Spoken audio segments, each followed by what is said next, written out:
Hi everyone, I've just decided to make a little video, just a little quick discussion, hopefully, about my experience with ADHD and how Reiki and the healings have really helped me. So, I wasn't diagnosed with ADHD until I was an adult. In short, Reiki and the Ascension healings have helped me in the way that I always felt like I was running behind and that everything was moving too fast for me. There was always so many things that I wanted to do, being such an ambitious person and having such big dreams and, being very creative too, so having lots of different ideas, yet nothing would come into fruition, nothing would actually happen. I couldn't get the balls rolling because the balls were just rolling everywhere and I didn't know what was wrong with me. So I had a lot of years of my life where it was just really crushing my self-confidence and I was filling myself up with negativity because of this, because I was telling myself that I was stupid, other people would say I was stupid or treat me like I was stupid because I couldn't do things that everyone else could in the same way. And I didn't realise that was because I couldn't do them in the same way because I was brought up neurotypical and I am neurodiverse. So if you know anything about neurodiversity, it is of ADHD and autism, and they are both on spectrums of varying degrees, so it shows up for people very differently based on person to person. There's positives and negatives to having ADHD, but before the healings I was just quite honestly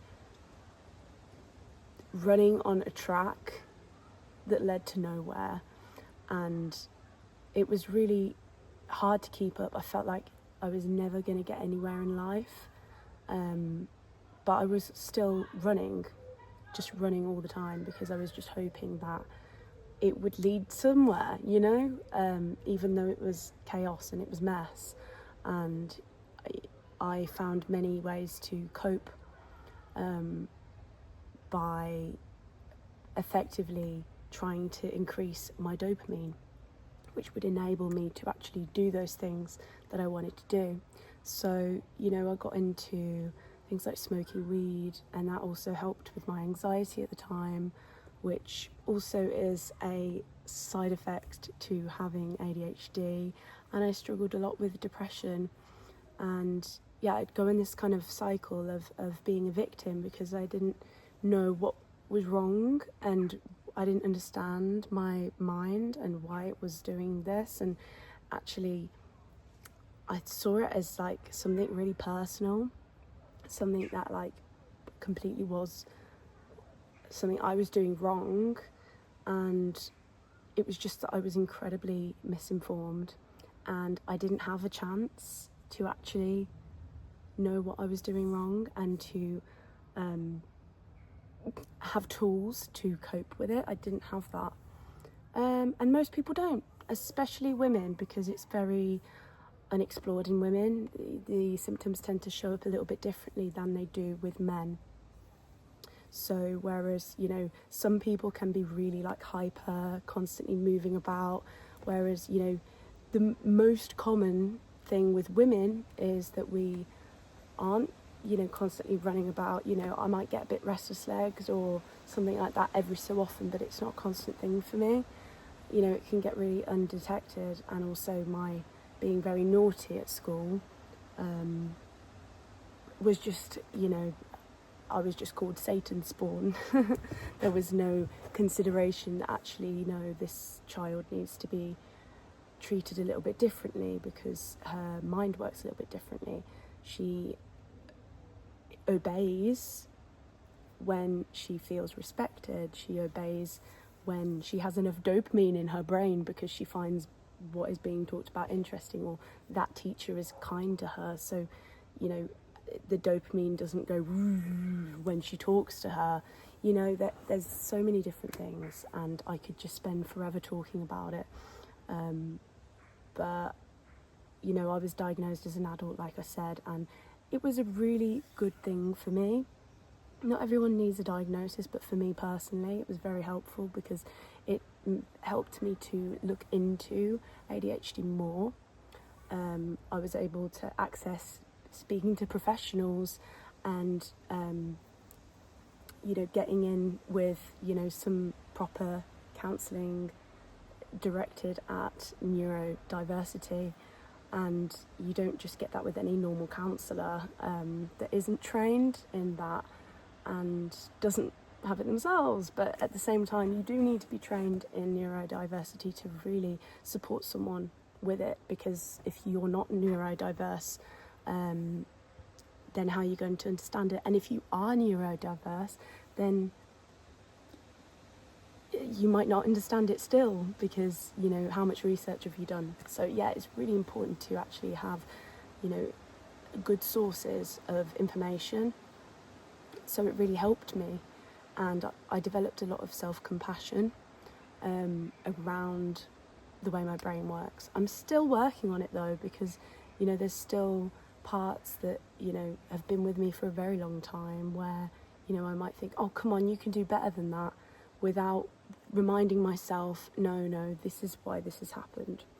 And I think it's really important as well that I don't stick in this kind of victim of there's nothing I can do about it, and I wish I was normal, and I wish this and I wish that, because that's not actually doing anything. It's just bringing you all the way down and keeping you at that low level.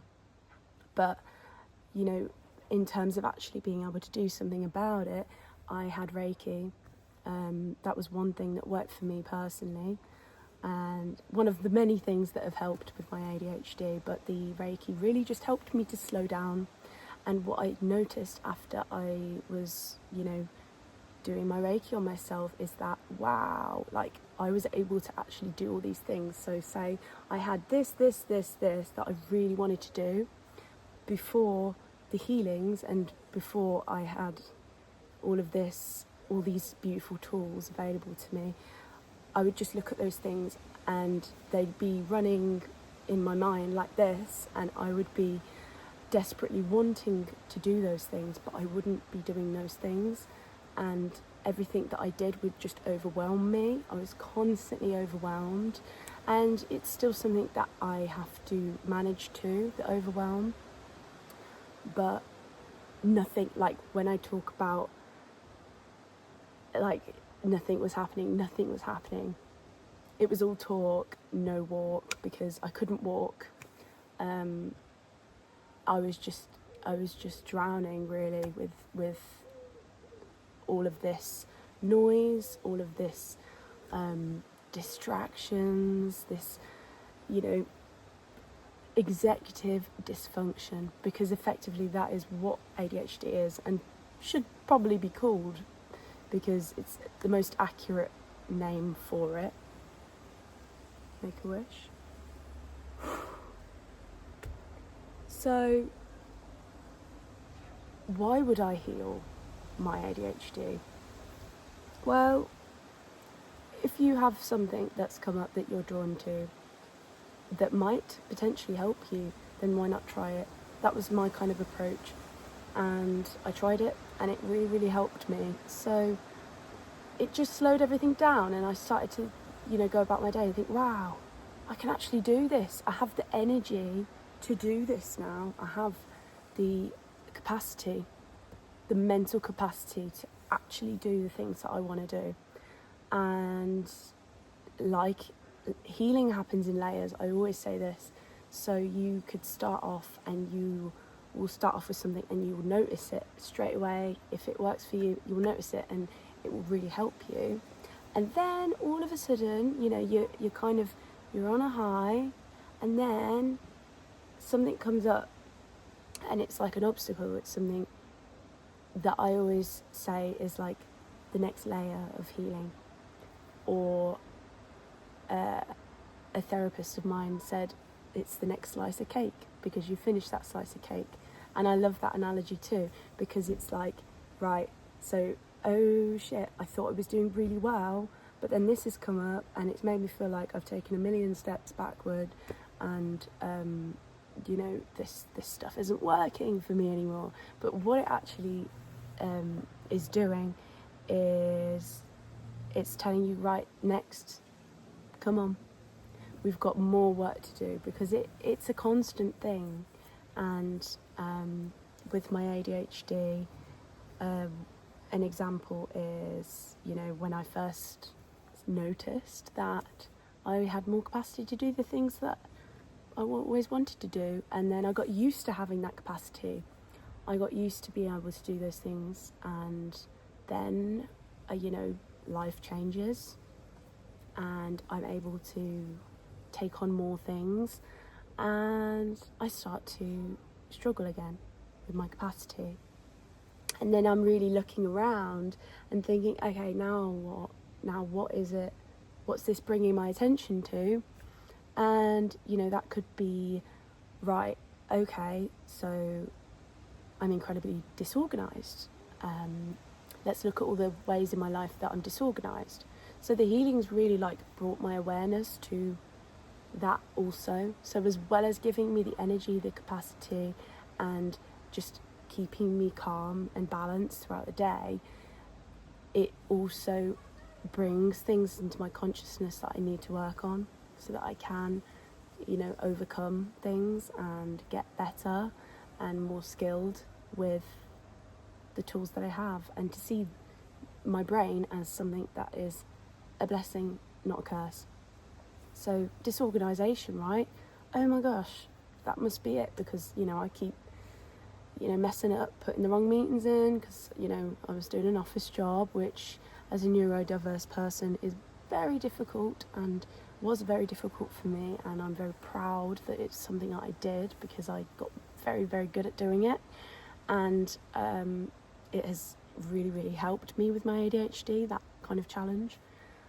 So yeah, I looked at all areas of my life where I was disorganised and started to research different ways that I could help my disorganisation.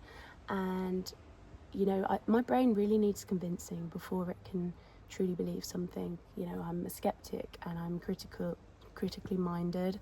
So, if I notice that I'm doing something wrong, it takes me a bit of convincing to say, come on, let's change it then. Let's do something about it. And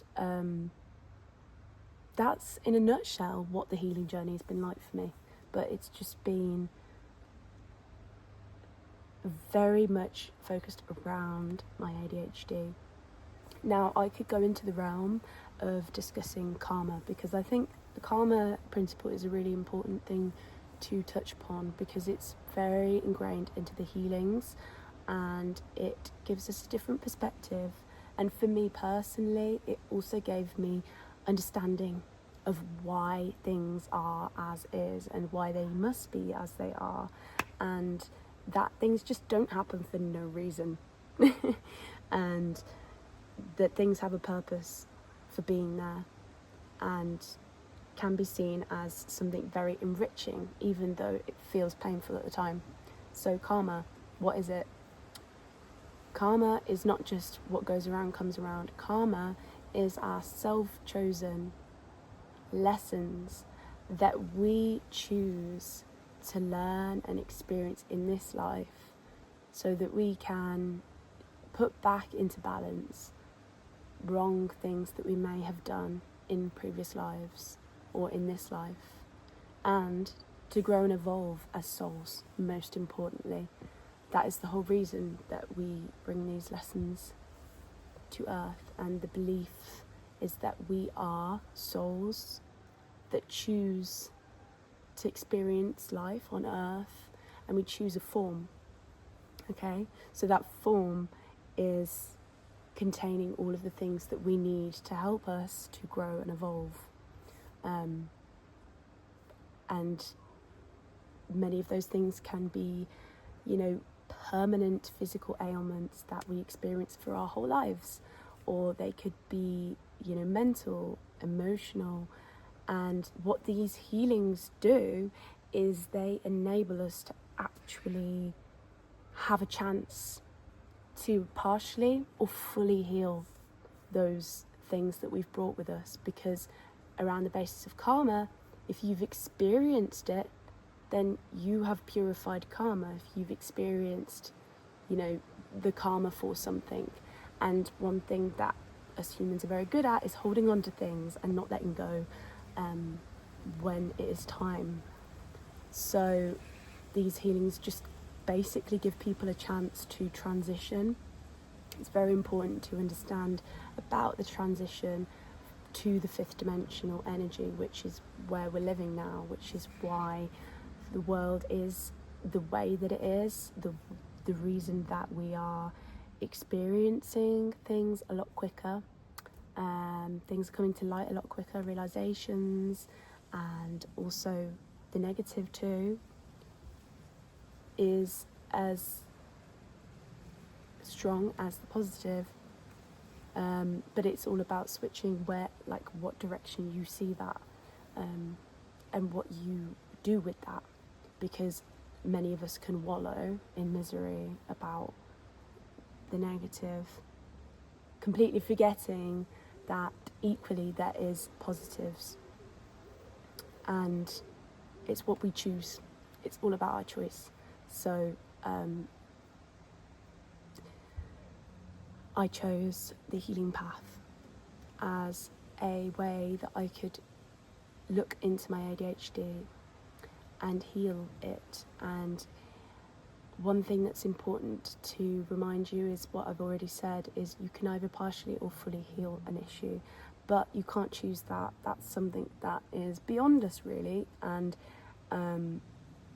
it's what is possible for us. So our soul has chosen, as the architect of our life, what we're going to experience as lessons. So we come here and we forget all about that, and that's okay.